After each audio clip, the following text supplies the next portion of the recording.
is what if have you ever questioned whether or not everything that you've been told about life, money, could be just a lie, that it's not truth? Okay, I'm glad. That's awesome. Is this is the standard narrative, okay? And if you read Rich Dad Poor Dad, which you have,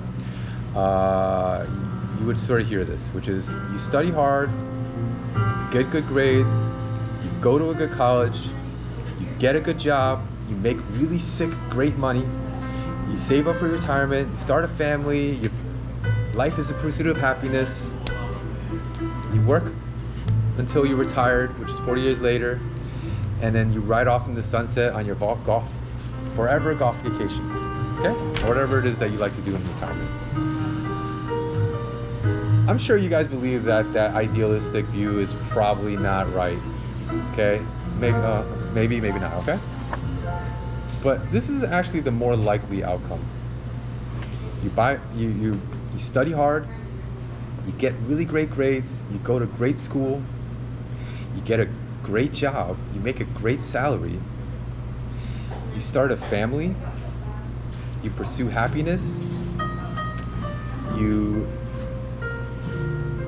buy a house, you buy a car, you have 2 kids. You know how much a kid costs nowadays? $250,000 each, just so you know. So you thank your parents. This is not even college, it's just before age of 18. $250,000, okay? And then you become an indentured servant to your own debt, okay? To your own pursuit of happiness, which is actually really a pursuit of pleasure, okay? Then you work for 40 years, you live a life of, sorry, I lost my, you live a life of quiet desperation. You're like quietly desperate, that you hope you have saved enough for retirement, that you hope that you don't get laid off so you have to find another job and pay for all your bills. You hope that you saved up enough for your college education for your kids, if that's what you do. When you retire, you actually hope that you don't live too long. Because what happens if you live too long? Run out of money. Run out of money. And you eat cat food. And you call. And trust me, people eat cat food. I'll tell you quickly. I sold books door to door in Arkansas. Okay? It was the only good manager I ever had. But ultimately, I had to knock on doors for 80, 90 hours a week, every single day for 13 hours, okay? And who's around during the daytime? Old people. And I finally go, this is retirement, eh? Oh my God. This is not what I want. But anyways, and did I ever see anybody eat cat food? No, but does it look like that's a good possibility for some of them? Yeah, okay? It looked like it, okay? What's the cause? What's the possible cause of that second outcome, that more likely outcome? What if I told you that the rule set that you believe to be the truth actually could never create the desired outcome which you want, which is financial freedom, a life where you never have to worry about money? It's a system that does not allow you to get outside of it, okay? I'm going to touch on this quick point because I think you guys are young and it's an important point. Is whoever, like when you close your eyes and you imagine your future of what an ideal future looks like, do you ever question whether that was actually your free will, that you actually came up with that yourself? Do you really, like, whoever said that success is having a house, having a nice car, having kids. You know, some people get really sad when they don't have kids, it ruins their entire life. Okay? All the beliefs that you, like, who decided, did you decide which genetic pool you came from? Did you decide your mom and dad? Did you decide what neighborhood you grew up in? What teacher you were assigned? What experiences randomly that occurred to you? Those are the things that shaped your beliefs and who you are. And this class is called Mindful Money because it's about being mindful and being aware that what you think and what you believe may not actually be reality. Okay? So let's start with the first thing, which is our financial system. Our US monetary system was created, you don't have to follow, you just listen, it's fine. You take notes, which is great. What you're doing is, in 1913, there was a series of bank runs because all banks were privately owned, and everyone freaked out when things happened and they just started taking money out. So all the banks were like, oh my god, and then a lot of banks went out of business. A lot of people lost a lot of money because there's no money in there. So all the banks said, hey, you know what, and the private lenders, all the rich people who owned those banks, they were like, hey, we need to have like a backup. In case we have like one of these, like we have something like a reserve bank.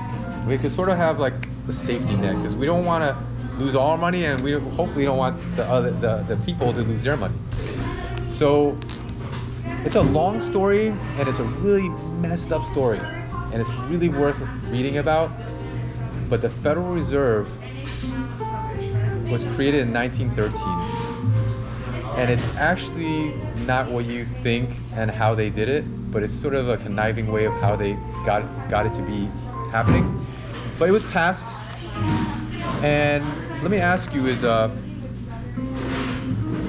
is the Federal Reserve accountable for?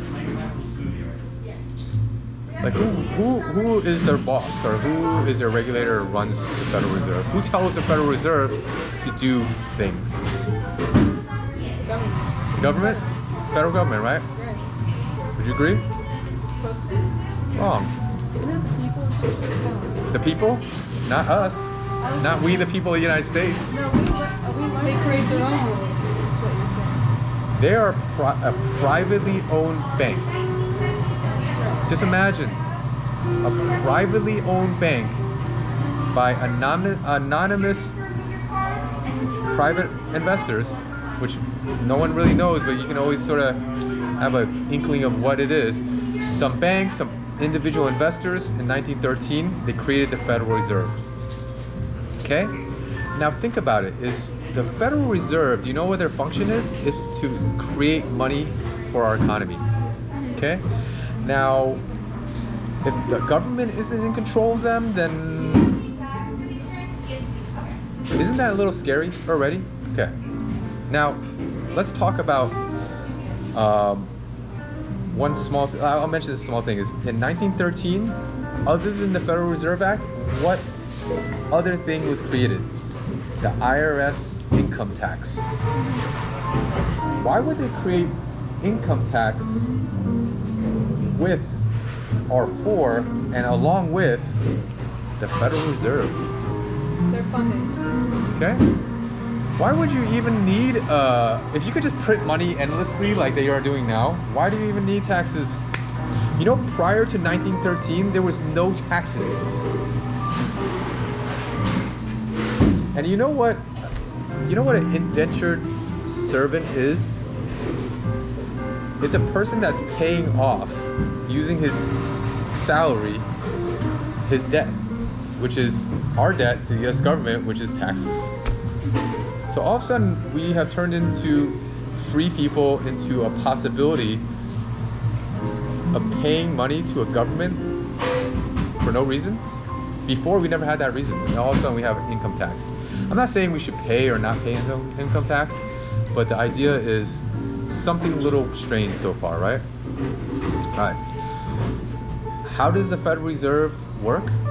And how do you know how they create money? Anybody? No? Okay, I'll explain to you. Is you're the U.S. Treasury, Trinity, and I'm the Federal Reserve, and you two are we the people. Okay? Trinity, you ask me, hey, we need $1.9 trillion stimulus to stimulate the economy. I say, sure, no problem, Trinity. I've been waiting for you to ask me because I've asked you every single day. $1.9 trillion you can now disperse to the people. But it's not free, man.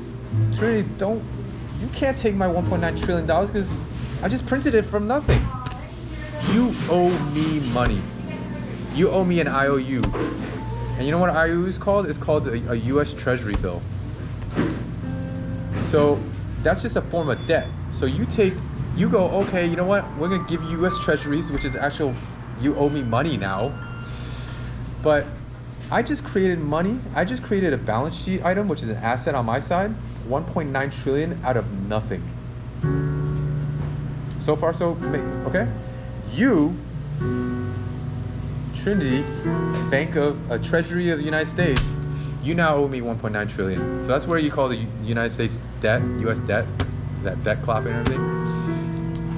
You, Trinity, now lend it out to the people. But you can't just lend directly because you're U.S. Treasury. So these two people are Chase Manhattan Bank and Bank of America. Okay?